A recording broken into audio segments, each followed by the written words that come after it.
경찰이 박지원 전 국정원장의 서해 공무원 피살 사건 첩보 보고서 삭제 여부와 탈북어민 북송 과정에서 청와대 개입 의혹 수사에 나섰습니다. 국정원이 낸 고발장에는 박 전 원장이 첩보 관련 보고서 중 일부를 삭제하라고 지시한 정황도 담긴 것으로 알려졌습니다. 대통령실은 두 전직 국정원장의 혐의에 대해 중대한 국가범죄라고 했습니다. 민주당은 타깃은 문재인 전 대통령이라며 강력 반발했습니다. 이준석 대표가 당 윤리위 징계심의에서 직접 소명에 나섰습니다. 자정을 넘겨 결정될 것으로 보이는데 혼란도 불가피할 전망입니다. 때이른 폭염으로 전력 수요가 역대 최대치를 넘어섰습니다. 일본에선 52명이 열사병으로 사망했습니다. 윤석열 대통령이 국가 채무를 줄이기 위한 국가재정 전략회의를 열고 재정적자 48조 원 감축 계획을 내놨습니다. 직장인 점심 한 끼로 인기인 냉면이 평균 10,000원을 넘었고 자장면은 6,200원을 넘어서며 가격이 가장 많이 오른 것으로 나타났습니다. 제주 성산항에 이어서 이번엔 한림항에서 어선 화재가 발생해 2명이 실종되고 3명이 크게 다쳤습니다.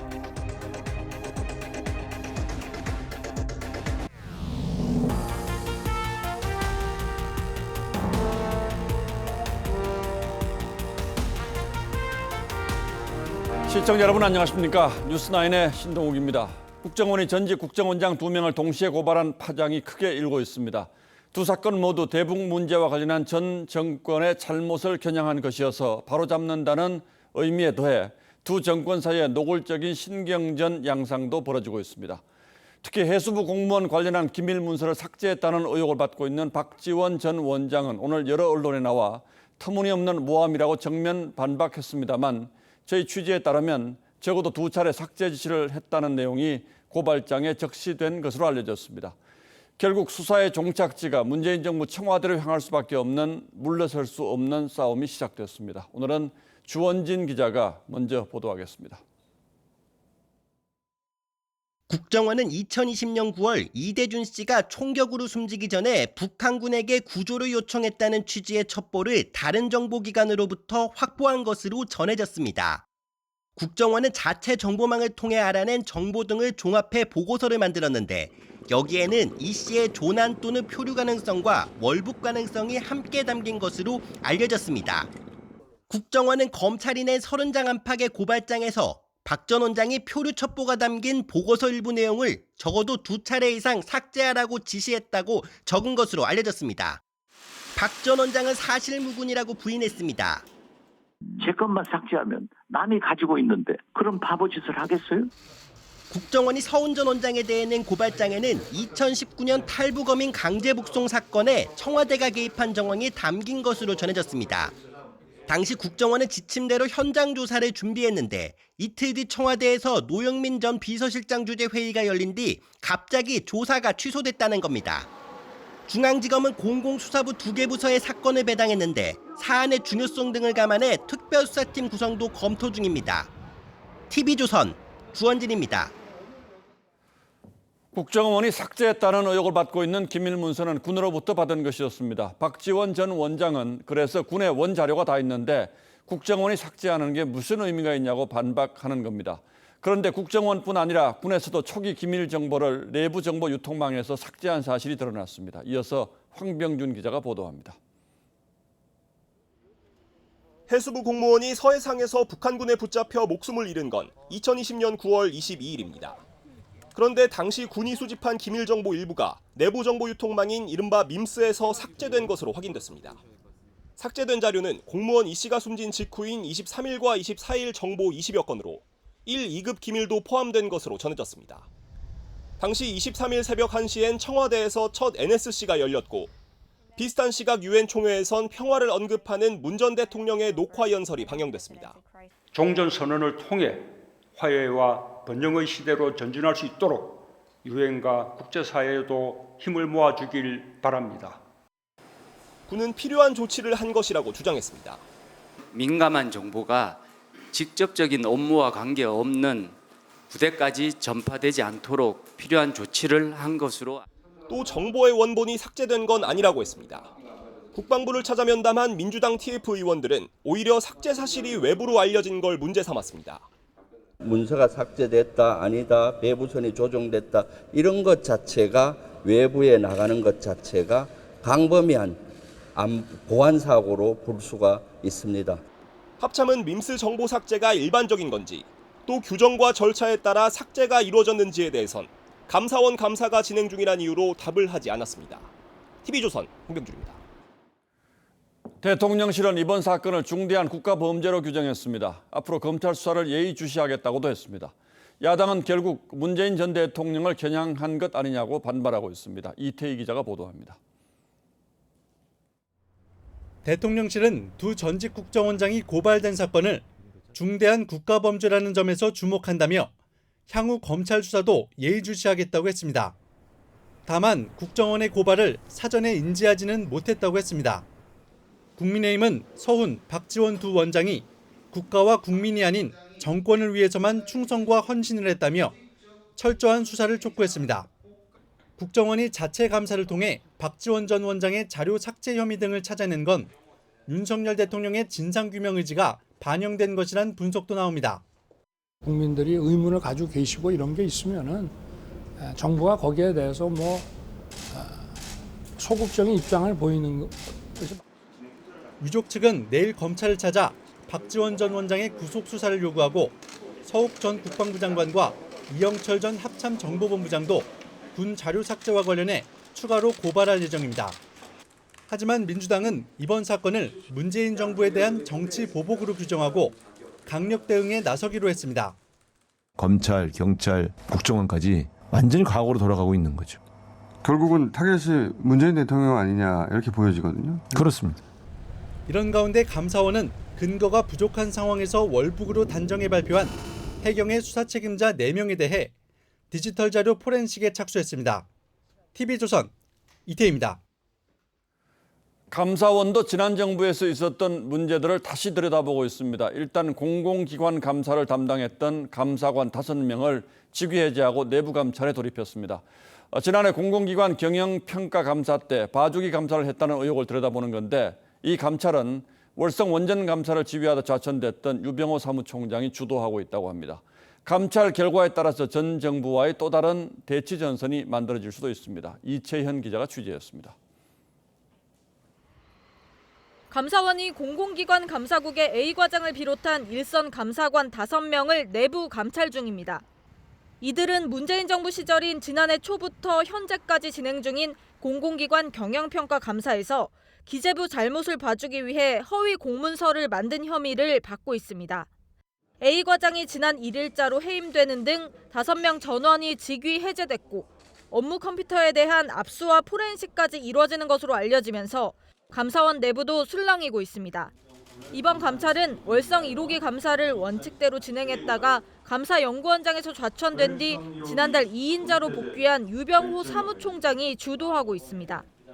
제가 도맡아서 하고 있습니다. 직접 지시는 받지 않습니다.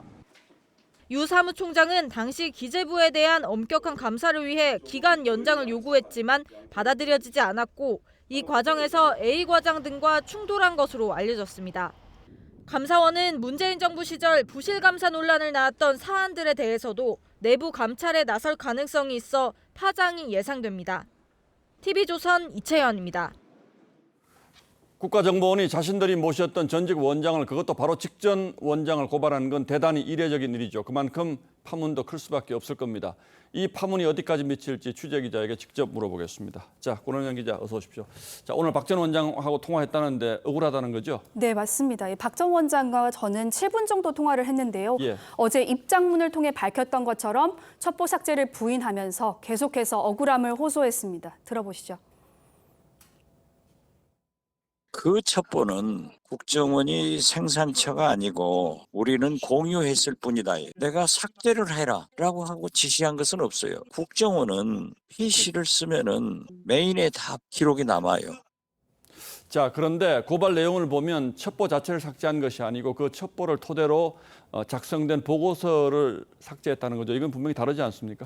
네, 다릅니다. 박 전 원장이 말하는 이 첩보, 바로 SI는 이 한미 군 당국이 북한군 교신 내용을 감청한 기록으로 7시간 분량에 달합니다. 예. 가공되지 않은 날 것 그대로의 첩보를 정책 결정자들이 활용할 수 있게 방향을 잡아주는 게 바로 국정원이 청와대에 제출하는 보고서입니다. 한 정보당국 관계자는 박 전 원장 당시 국정원이 첩보를 엄밀하게 분석해서 보고서를 만들었다면 이 씨가 잦은 월북한 게 아니란 점이 드러났을 것이다라고 했는데요. 그래서 박 전 원장이 당시 보고서를 삭제한 것으로 보인다라고도 했습니다.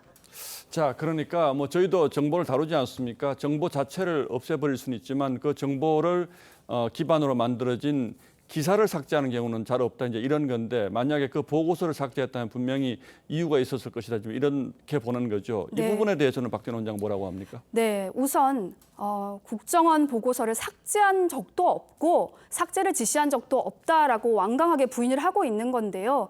이 때문에 결국 검찰 수사에서 이 부분이 명확하게 규명이 돼야 할 부분인 겁니다. 자, 조금 전에 군에서도 뭐 아직 어디까지인지 정확치 않습니다만 일부 자료를 삭제했다, 이제 이런 기사가 있었는데, 군과 국정원이 정보를 삭제했다면 더 윗선에서 뭔가 지시가 있었을 가능성이 있다, 이렇게 봐야 되겠는데, 그때 청와대 회의가 열리지 않았습니까? 거기에서는 뭐가 논의됐다고 합니까? 네, 그 부분이 의혹인 건데요. 예. 이대준 씨는 22일 밤 10시 10분쯤, 그러니까 2020년 9월 22일 밤입니다. 예. 이때 시신이 불태워졌는데요. 이후 23일 새벽과 오전에 청와대에서 긴급 관계 장관 회의가 열렸습니다. 이 회의에는 서훈 안보실장과 노영민 대통령 비서실장, 이인영 통일부 장관, 박지원 국가정보원장, 서 국방부 장관이 참석을 했습니다. 여기서 국방부와 국정원이 이 씨의 월북 경위를 보고했을 것으로 추정이 됩니다. 예. 아시는 것처럼 이 회의 이후 정부는 이 씨가 잦은 월북했다라고 발표를 했습니다. 이 때문에 당시 이 씨를 잦은 월북으로 결론 내린 주체가 바로 청와대일 가능성이 높다라고 수사 당국이 보고 있는 겁니다. 자, 그랬다면 왜 그랬는지 당시 상황을 좀 돌아볼 필요도 있겠죠. 네, 그렇습니다. 이 문 대통령은 하노이 노딜 이후 단절된 남북 대화를 재개하기 위해 안간힘을 쓰던 시기였습니다. 이 씨가 사살된 지 3시간여 만인 23일 새벽 1시 26분 이 유엔 총회에선 문 대통령의 녹화 연설이 방영이 됐는데 미국과 북한 등이 참여하는 종전선언 제안이 포함이 돼 있었습니다. 네, 함께 들어보시죠. 종전선언을 통해 화해와 번영의 시대로 전진할 수 있도록 유엔과 국제사회에도 힘을 모아주길 바랍니다. 네, 남북 관계의 활로를 모색하던 당시 청와대의 뜻이 이대준 씨의 월북을 단정하는 데 영향을 미친 게 아니냐는 게 정보 당국의 판단인 겁니다. 예, 뭐 그러나 지금 이 부분들은 아직은 이제 추정의 영역이고요. 고발이 됐다고 하니까 수사 당국에서 결론을 내겠죠. 좀 기다려 보겠습니다. 자, 권은영 기자 잘 들었습니다. 대통령실을 둘러싼 잡음이 끊이지 않고 있습니다. 청와대에서 용산으로 급히 옮기면서 여러 직제 개편이 있었고 아직 체제가 다 완비되지 않은 탓도 있어 보입니다만 그것만으로는 설명하기 어려운 부분도 적지 않습니다. 인사비서관의 아내가 해외 순방을 따라가는가 하면 이번에는 대통령의 외가 쪽 육촌 인척이 대통령실에 근무하는 것으로 드러나 또 논란이 일었습니다. 홍현주 기자가 취재했습니다. 윤석열 대통령의 외가 쪽 육촌인 최모 씨는 대통령 부부를 보좌하는 부속실의 선임행정관으로 근무하고 있습니다. 대통령실은 최 씨가 대선 경선 캠프를 만들 때부터 여러 업무를 수행해 업무 연속성 측면에서 임용된 것이라며 친인척이라는 이유만으로 채용해서 배제한다면 그것 또한 차별이라고 했습니다. 이어 이해충돌 방지법에도 육촌은 해당하지 않기 때문에 위법이 아니라고 했습니다. 국민의힘은 육촌 채용과 인사비서관 부인의 대통령 해외 방문 수행이 법상 문제될 게 없다고 강조했습니다. 법에 따라 민간인을 기타 수행원으로 임명하였고 신원조회를 거치는 등 합법적인 프로세스를 거쳤기 때문에 반면 민주당은 국민 눈높이에 맞지 않다며 내일 용산 지무실 앞에서 대통령실 사유화를 규탄하는 기자회견을 열겠다고 했습니다. 비선이 판칠수록 공적 시스템은 무력화되고 권력자 개인을 향한 맹목적 충성 경쟁으로 국가 시스템마저 형행화될 것입니다. 제2부속실을 없앤 뒤 벌어지는 혼선을 제도적으로 수습하는 것과 함께 대통령실 친인척 채용 문제도 신고제를 통해 투명화해야 한다는 지적이 나옵니다. TV조선 홍현주입니다. 이준석 대표 징계를 논의하기 위한 국민의힘 윤리위 회의가 조금 전인 7시부터 시작됐습니다. 당원권 정지 이상의 징계 결정이 내려지면 현실적으로 당대표를 유지하기가 어려워지기 때문에 정치권 전체가 요동칠 가능성도 있습니다. 취재기자 연결합니다. 자, 황선영 기자 들립니까? 네, 황선영입니다. 국회입니다. 자, 오늘은 이준석 대표도 직접 나왔습니까? 네, 윤리위는 저녁 7시부터 열리고 있습니다. 이 대표는 원래 8시 30분쯤에 이곳 국회 본청 회의실에 들어갈 예정이었는데요. 회의가 조금 늦어지면서 아직 모습을 보이지 않고 있습니다. 이 대표는 윤리위에 출석하며 짧은 입장만 밝히고 기자들의 질문엔 답하지 않을 계획입니다. 이 대표는 오늘 윤석열 대통령도 참석하는 외부 행사에도 불참했는데요. 하루 종일 두문불출하면서 윤리위 대응과 향후 대책을 구상한 것으로 전해졌습니다. 현재는 앞서 오후 8시에 출석한 측근 김철근 정무실장이 45분 정도 소명을 하고 나왔는데요. 김 실장이 이 대표의 성접대 의전을 맡았다는 장모 씨를 만나 7억 원대 투자 유치 각서를 써주고 입막음을 시도했는지가 의혹의 핵심입니다. 자, 오늘 일단 결론이 나긴 할까요? 현장에서 보기에는 분위기가 어떻습니까?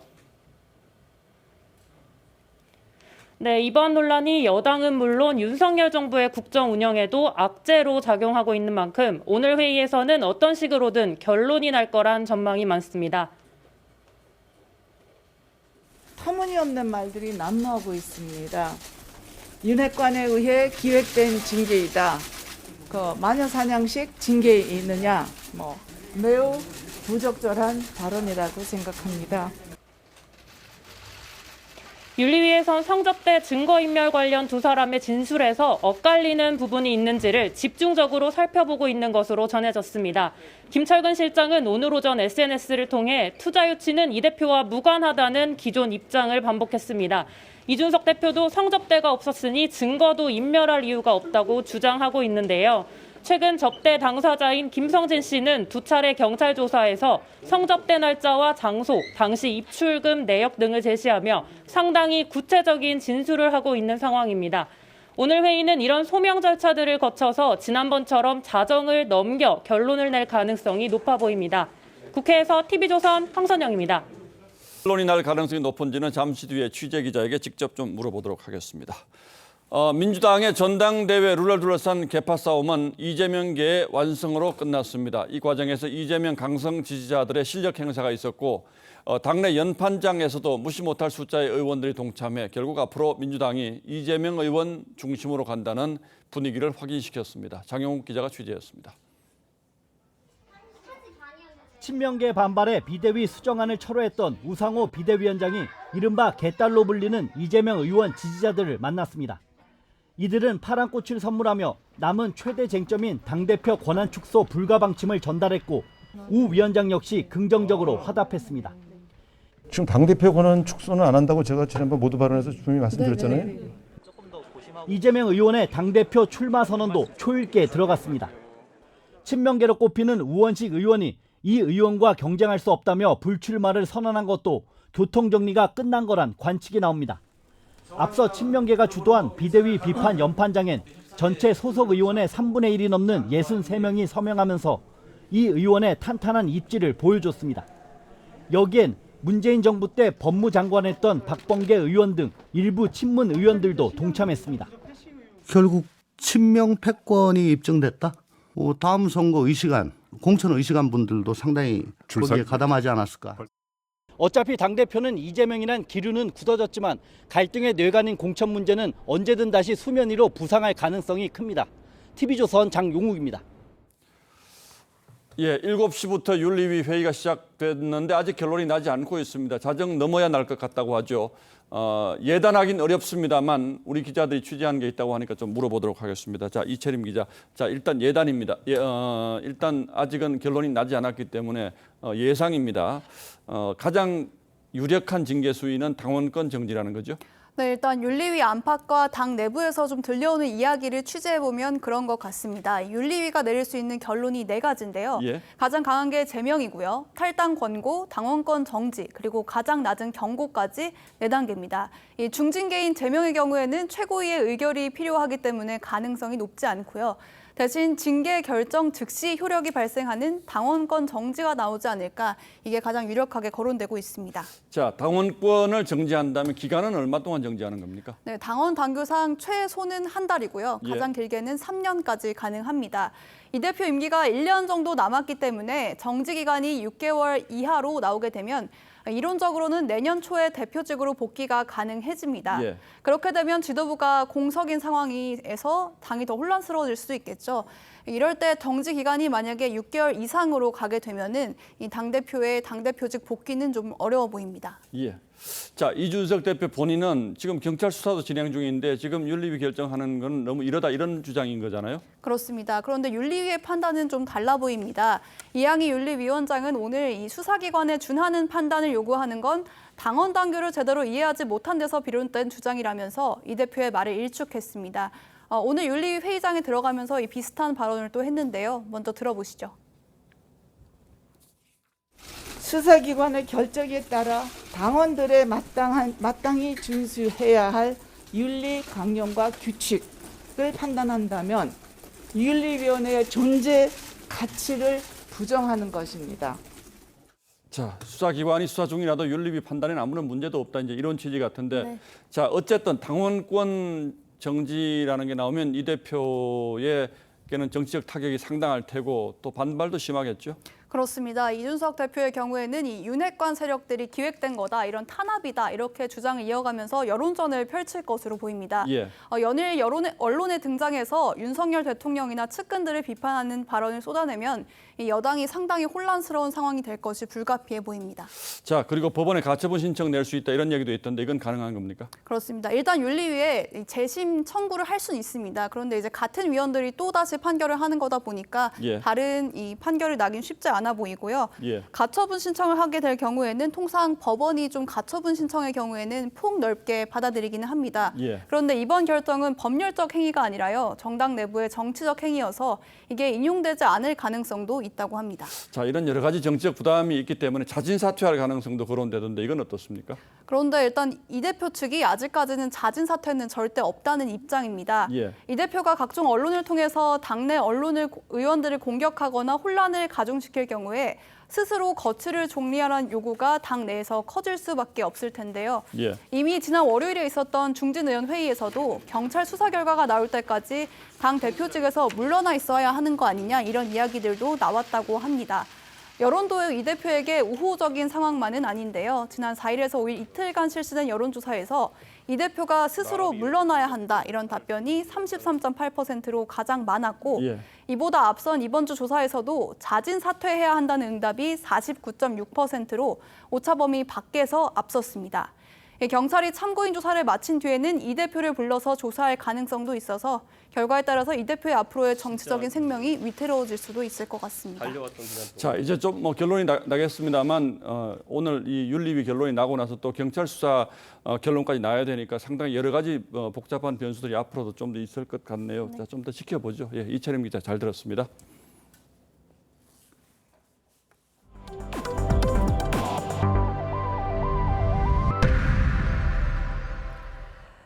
며칠 전 제주 성산항에서 대형 어선 세척이 잿더미로 변하는 사고가 벌어졌었죠. 오늘은 제주 한림항에서 정박 어선이 폭발하면서 연쇄 화재로 이어졌습니다. 선원 2명이 실종됐고 3명이 크게 다쳤습니다. 화재는 일대를 검은 연기로 뒤덮을 정도였습니다. 배상용 기자입니다. 항구에 들어선 어선 가운데 한 척이 갑자기 폭발합니다. 순식간에 어선이 시뻘건 불길에 휩싸이고 검은 연기가 쉴 새 없이 피어오릅니다. 인접한 다른 어선까지 불이 번집니다. 오늘 오전 10시 20분쯤 제주 한림항에 정박한 29톤짜리 어선이 폭발했습니다. 곧 보인다고 해서 그냥 신고됐어요. 소리가 난다고 신고 들어갔었어요, 배에서. 화재 당시 선박에는 선원 5명이 타고 있었습니다. 이 가운데 3명이 크게 다쳤고 2명은 실종됐습니다. 나머지 선원 3명은 당시 항구에 나와 있어 화를 면했습니다. 불은 7시간 만에 꺼졌지만 폭발한 어선은 침몰했고 인근 어선 2척도 완전히 불탔습니다. 해경은 잠수요원 10명과 함정 3척을 투입해 침몰한 선막 내부와 인근 해상에서 실종자를 찾고 있습니다. 기관장은 이제 안에 있는 걸로 지금 추정이 되고, 그리고 이제 외국인 선원은 이제 그 갑판에 있었다고 하니까 폭발을 하면서 혹시 해경은 당시 어선을 정비하는 과정에서 폭발 사고가 난 것으로 보고 실종자 수색을 마치는 대로 정확한 화재 원인을 조사할 예정입니다. TV조선 배성윤입니다. 국내에서 개통한 휴대전화를 전화금융사기 조직에 제공한 일당 50명이 붙잡혔습니다. 이들은 휴대전화를 켜놓기만 하면 한 대당 5만 원을 준다는 말에 속아서 휴대전화를 100여 대 가까이 관리하기도 했는데요. 한 50대 남성은 중학생 자녀까지 범행에 끌어들였습니다. 하동훈 기자입니다. 가방 안에서 휴대전화 20여 대가 쏟아져 나옵니다. 이게 무슨 일인지 알고 한 거지, 이거? 응? 앉아봐. 어떻게 깔아라 그래서 시작했습니다. 휴대전화는 차 안에서도 모텔 안에서도 무더기로 발견됩니다. 모두 전화금융 사기에 사용된 휴대전화입니다. 총책 20대 A씨 등 15개 국내 조직 50명은 지난해 11월부터 명의도용 등으로 개통한 휴대전화 번호를 중국 전화금융 사기 조직의 PC와 연결시켰습니다. 현재 있는 조직은 PC와 연결된 휴대전화 번호를 전화금융 사기에 활용했습니다. 이들은 발신 번호를 070에서 010으로 바꿔주는 장비인 이른바 변작기가 경찰 추적에 취약하다는 점을 보완해 이동과 은폐가 간편한 휴대전화를 범행에 악용한 것입니다. 이 같은 수법에 70여 명이 30억 원 넘는 피해를 당했습니다. 전화사기 일당은 범행에 쓰는 휴대전화 한 대당 5만 원씩 관리수당을 주겠다며 조직원을 끌어모았습니다. 한 50대 남성은 중학생 아들에게 휴대전화 전원 관리를 시키면서 매주 400만 원이 넘는 돈을 챙겼습니다. 주거지의 휴대전화 80대 가량을 운용하면서 자신의 아들을 시켜 범행에 가담한 사실이 밝혀서 경찰은 총책 A씨 등 37명을 구속하고 휴대전화 1,800여 대를 압수했습니다. TV조선 하동훈입니다. 경찰이 서울 강남 유흥주점에서 함께 술을 마신 뒤 숨진 손님과 여종업원을 부검했습니다. 약물 중독에 의한 사망으로 1차 추정했는데 이들이 최근 미국 등에서 유행하고 있는 최신 합성 마약을 술에 타먹었을 가능성이 제기됩니다. 왜 그런지 윤재민 기자입니다. 이틀 전 서울 강남에서 교통사고를 내고 숨진 20대 남성 A씨에 대한 부검이 이뤄졌습니다. 경찰은 이 남성이 교통사고 직전 함께 술을 마신 뒤 숨진 인근 유흥주점 여종업원 B씨도 함께 부검했습니다. 그런데 두 사람 모두 외상이 발견되지 않았습니다. 이 때문에 경찰은 이들이 마약 중독으로 사망했을 가능성에 무게를 두고 있습니다. 육안으로 봤을 때 외부나 내부에 사망에 이를 만한 외상이 없다는 거죠. 두 사람이 숨지기 전 함께 술을 마셨고 A씨 차량에서 2,000명 이상 동시 투약이 가능한 마약이 발견됐기 때문입니다. A씨가 발견된 차량입니다. 경찰은 이 차 안에 있던 하얀 가루가 신종 합성 마약일 가능성에 주목하고 있습니다. 경찰 관계자는 필로폰을 술에 타서 마시는 것만으로는 숨질 확률이 높지 않아 이들이 최근 미국 등지에서 유행하는 강력한 신종 마약을 흡입했을 가능성을 배제할 수 없다고 밝혔습니다. 환각 효과를 높이려고 추가 성분을 넣어 만든 신종 마약은 소량 투약만으로도 목숨을 잃을 수 있는 것으로 알려졌습니다. 경찰은 A씨 일행과 주점 관계자 등을 상대로 사건 당시 상황을 조사하고 A씨 차에서 발견된 마약의 유통 경로도 추적합니다. TV조선 윤재민입니다. 때이른 폭염에 전기 사용량이 역대 최고를 기록했습니다. 전망보다 한 달이나 빠른 것이어서 올 여름 전력 상황을 우려하지 않을 수 없는데요. 에어컨을 틀어놓은 채 문을 열고 장사하는 계문 냉방은 여전했습니다. 코로나 재유행 조짐의 밀폐 환경을 걱정하는 것이기도 한데 상인들 고민도 큽니다. 김창섭 기자가 서울 번화가를 둘러봤습니다. 낮 기온이 30도가 훌쩍 넘은 서울 명동거리. 문을 열어놓은 채 에어컨을 틀어놓은 상점이 곳곳에 보입니다. 열화상 카메라를 비추자 지열까지 더해진 거리는 40도로 빨갛게 나옵니다. 문을 연 채 에어컨을 가동하는 매장 쪽은 29도로 팔았습니다. 문 열어서 여기가 뭐지 하고 궁금해가지고 들어와서 구매한 사람들이 있는데 문 닫아놓으면 그런 분도 없어요. 얼마나 많은 상점들이 문을 열고 영업을 하는지 서울 연남동 거리를 제가 직접 둘러봤습니다. 왕복 500m 거리 1층 가게 10곳 가운데 4곳 정도가 문을 열어놨습니다. 오후 4시 55분 전국의 전력 수요는 93,121메가와트, 92,478메가와트를 기록한 2018년 7월 24일을 넘어 역대 최고치를 기록했습니다. 절전을 위해선 문을 닫고 냉방해야 하지만 코로나 재확산 추세로 환기가 필요해 문을 닫고 있을 수만도 없는 상황. 16년도인가 아마 그 전에 한 번 시행하고 여태까지 한 적은 없어요. 지금은 자율로 바뀌었어요. 내일까지 장맛비가 내리고 주말 다시 찜통더위가 예보돼 냉방 중 문을 열어야 할지 닫아야 할지 상인들 고민도 이어질 전망입니다. TV조선 김창섭입니다. 이상 폭염에 미국과 유럽, 동아시아 등 북반구 곳곳도 몸살을 앓고 있습니다.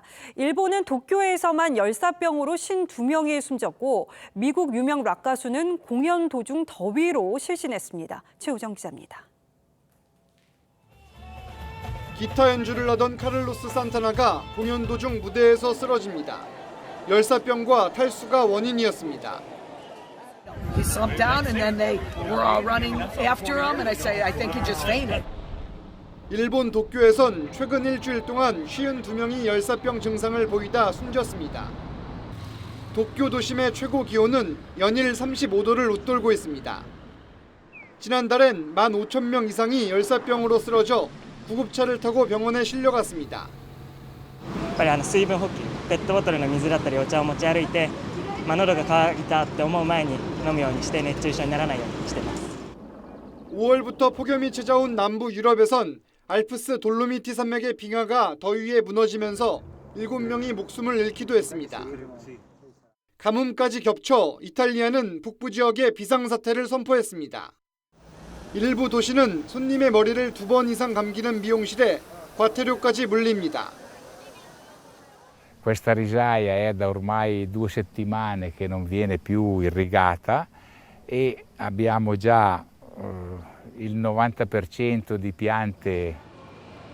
가뭄에 시달리는 포르투갈과 스페인도 정부가 나서서 물 사용을 최소화하고 있습니다. TV조선 최우정입니다.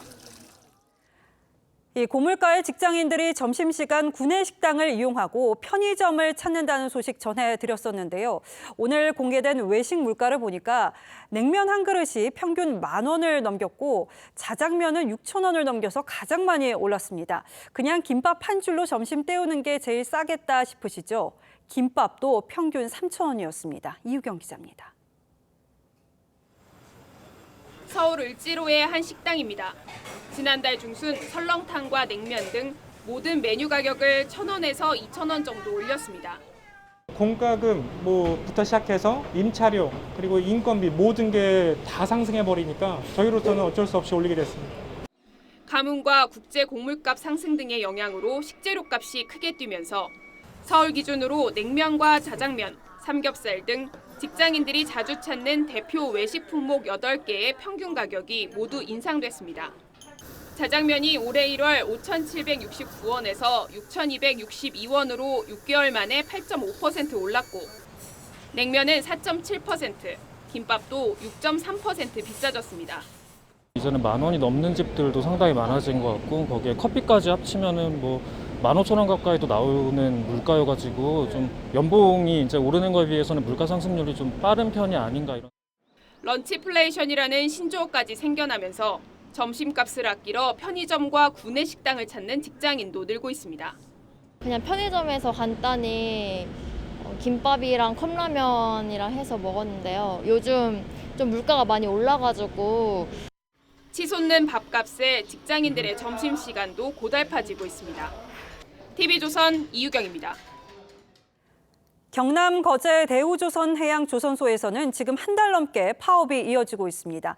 금속노조 소속 하청업체 노조가 급여 인상을 요구하면서 작업을 하지 않고 있는 건데요. 대우조선은 손실이 하루 300억 원씩 쌓이고 있다면서 불법 행위를 바로잡아달라고 호소했습니다. 이성진 기자입니다.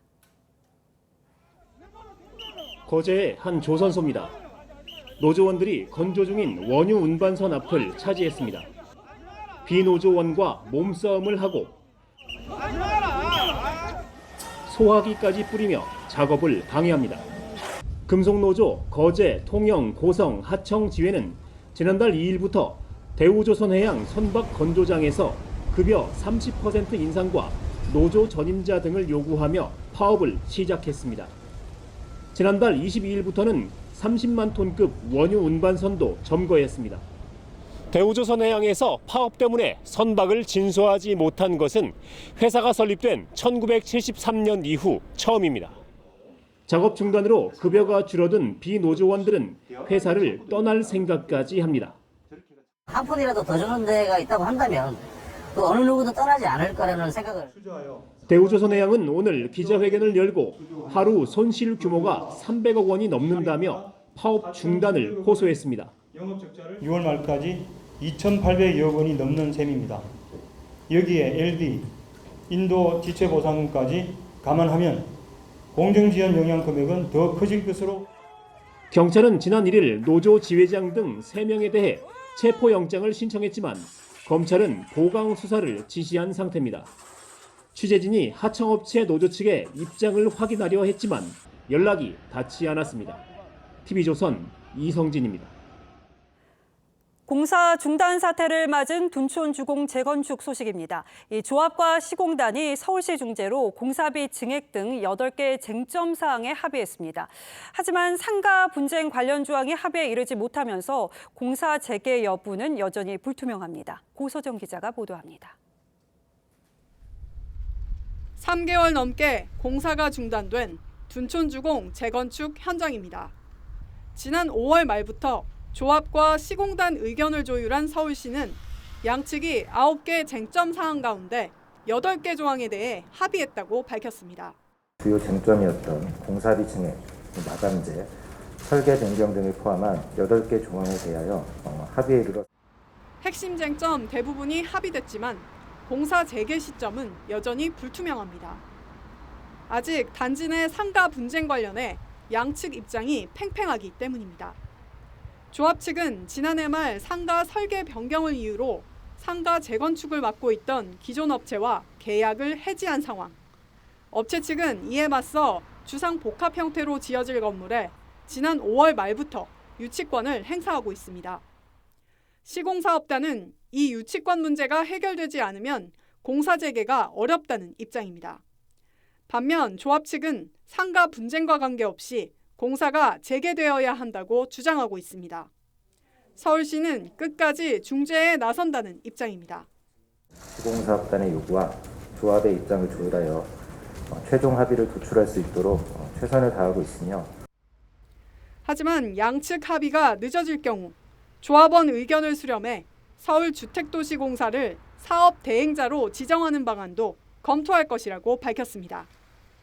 TV조선 고서정입니다.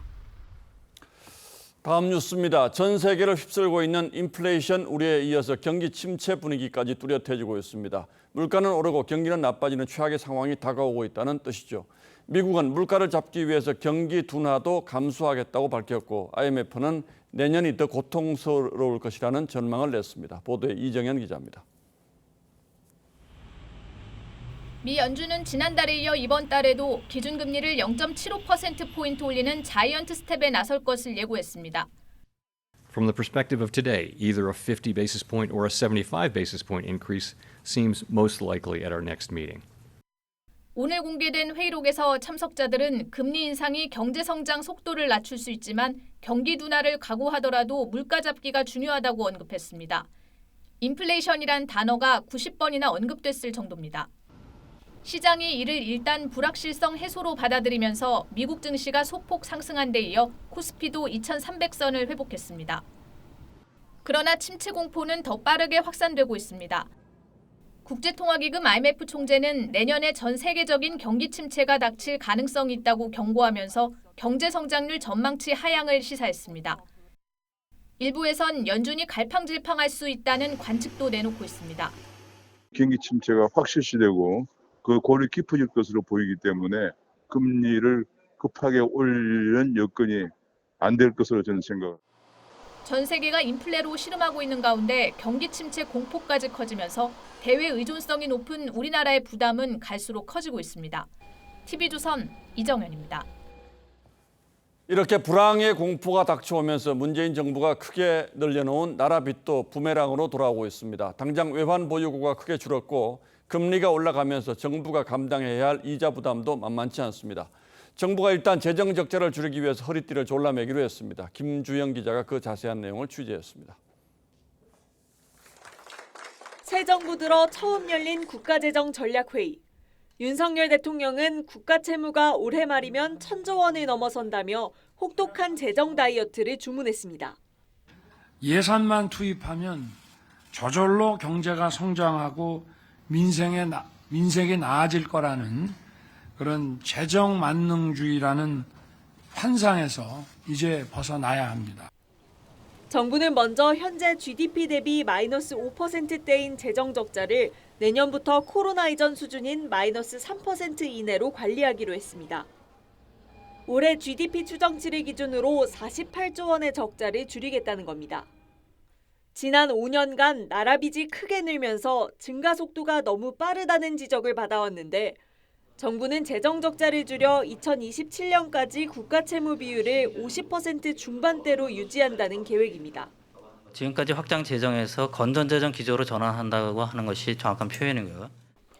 이를 위해 지난 정부가 만든 재정 준칙을 더 엄격하게 바꾸고 역대 최고 수준의 지출 구조 조정에도 나섭니다. 공무원 정원과 보수를 최대한 억제하고 필요성이 낮은 공공기관의 홍보관이나 골프 회원권, 유휴부지 등을 매각합니다.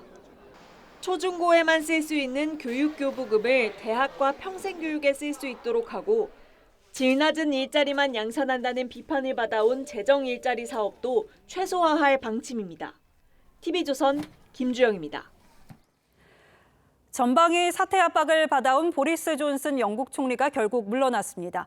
코로나 방역 수칙을 어겨서 민심을 잃었다가 가까스로 재신임됐지만 최근 거짓말 의혹으로 또 도덕성에 큰 타격을 입었는데요. 새 총리는 올 가을 선출될 것으로 보여서 관행에 따라 존슨이 가을까지는 총리를 이어가야 합니다만 이 도덕성에 타격을 받은 만큼 지금 당장 물러나야 한다는 주장도 만만치 않습니다. 이유진 기자입니다. 보리스 존슨 영국 총리가 집권당인 보수당 대표직에서 물러나겠다고 발표했습니다. 영국은 다수당의 대표가 총리를 맡습니다. It is clearly now the will of the Parliamentary Conservative Party that there should be a new leader of that party and therefore a new Prime Minister. 취임 3년 만입니다. 코로나 방역 수칙을 어긴 이른바 파티게이트로 정치적 위기에 몰렸다가 지난달 간신히 재신임됐지만 최근 측근의 성비위 의혹과 관련해 거짓말을 한 게 결정타가 됐습니다. I think it was a mistake and I apologize. 재무부 장관과 보건부 장관을 비롯해 이틀 동안 참모 50여 명이 떠났습니다. 내각이 마비됐고 장관들이 총리에게 사퇴를 압박하는 사상 초유의 사태가 벌어졌습니다. It's not fair on Conservative members and voters who rightly expect better standards from the party they supported. 존슨 총리는 사퇴를 권유한 주택부 장관을 해임하며 버텼지만 오래가지 못했습니다.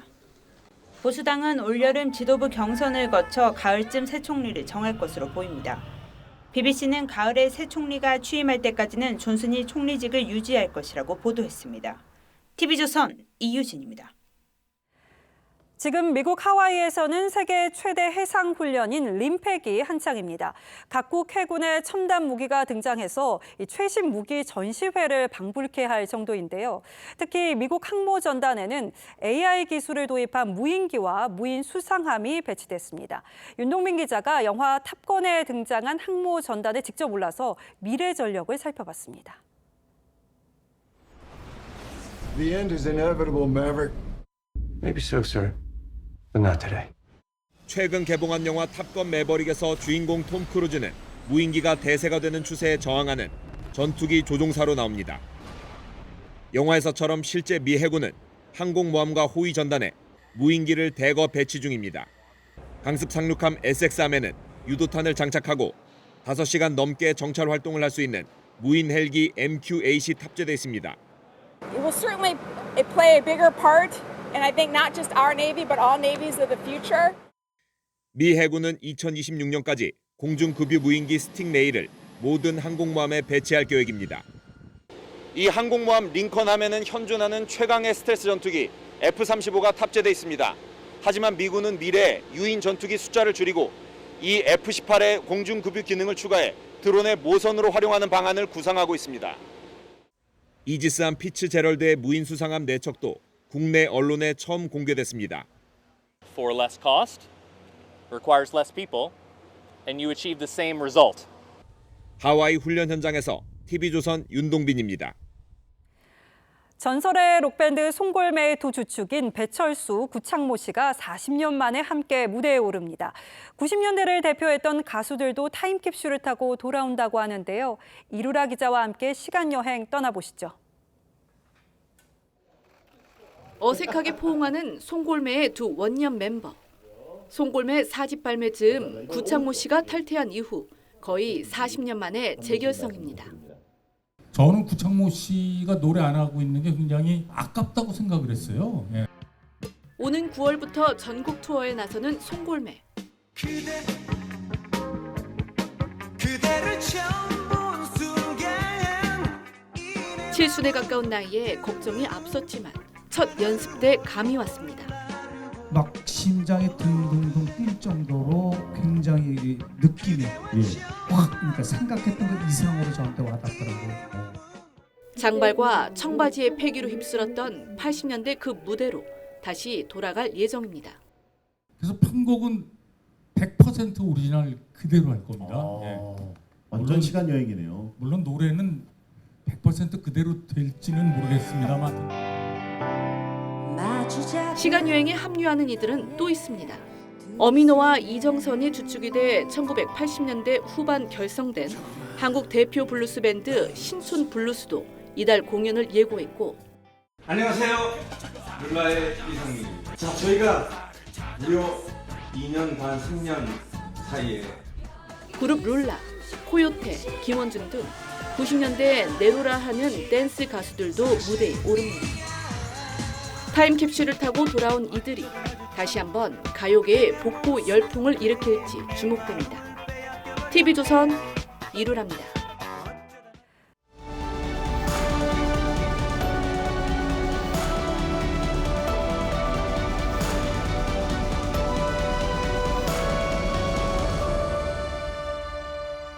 Don't be rude. That's enough. Put down the mic. 트럼프만큼 언론을 혐오한 대통령은 또 찾아보기가 힘듭니다. 그는 헬기가 기다리는 백악관 잔디밭에서 자주 즉석회견을 하곤 했습니다. I don't hear you. You got to talk louder. Say it again. I can't hear your question. I can't hear. 요란한 헬기 소리를 핑계로 불리한 질문을 막는 그의 수법을 언론은 헬리콥터 토크라고 불렀습니다. 권력자는 비판적 언론을 싫어하기 마련입니다. 레이건과 오바마쯤이 예외였죠.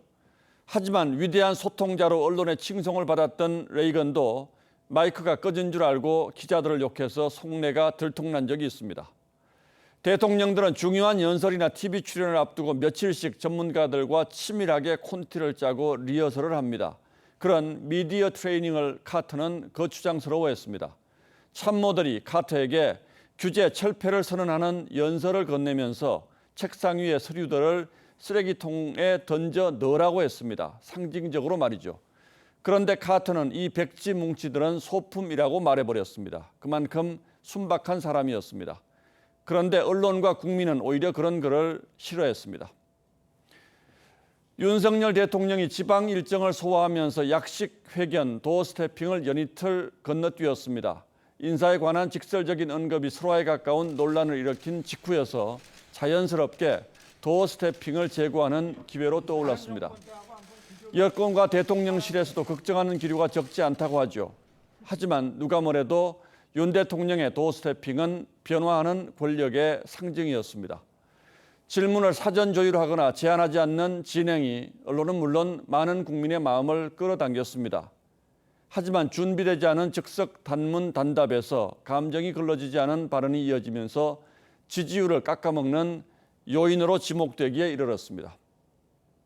대통령실 관계자의 표현을 빌리자면 창문을 열어놓았더니 비바람이 너무 들이치는 형국입니다. 그래도 대통령의 적극적인 소통 의지는 변함이 없다고 합니다. 특별한 일이 없다면 내일 아침 사흘 만에 도스태핑에 나설 것으로 보입니다. 그 소통 의지를 저는 지지합니다. 하지만 그 소통이 국민과 언론, 대통령 모두를 패배자로 만들어서는 곤란할 겁니다. 지도자가 미디어 트레이닝을 해야 하는 이유를 위기관리 전문가가 꼽았습니다. 무엇을 말할지 요점을 추리고 돌발 질문에 대처하는 법, 이야기가 주제를 벗어났을 때 돌아오는 법, 그리고 진실하게 말하는 법을 배워야 한다는 것이죠. 짧은 메시지일수록 순도 높게 여과하고 정제해서 촌철살인으로 압축해야 공감을 일으킬 수 있습니다. 이 변화가 아직은 모두 어색하고 때로는 불편하게 느껴질 수도 있을 겁니다. 하지만 내일 아침도 대통령의 발걸음이 언론 앞에 멈춰서기를 기대합니다. 7월 7일 앵커의 시선은 아슬아슬하지만 이었습니다.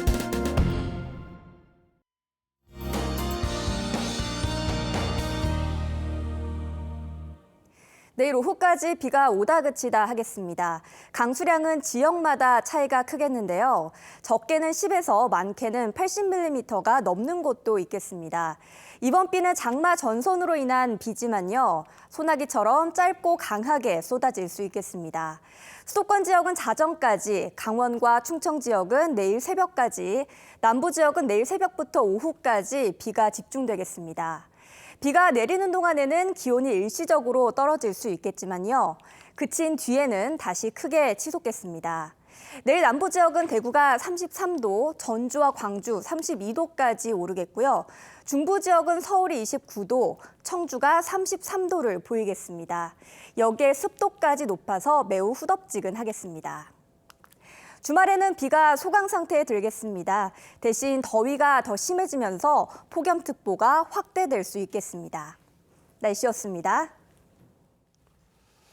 7월 7일 목요일 뉴스9은 여기서 모두 마치겠습니다. 시청해주신 여러분 고맙습니다.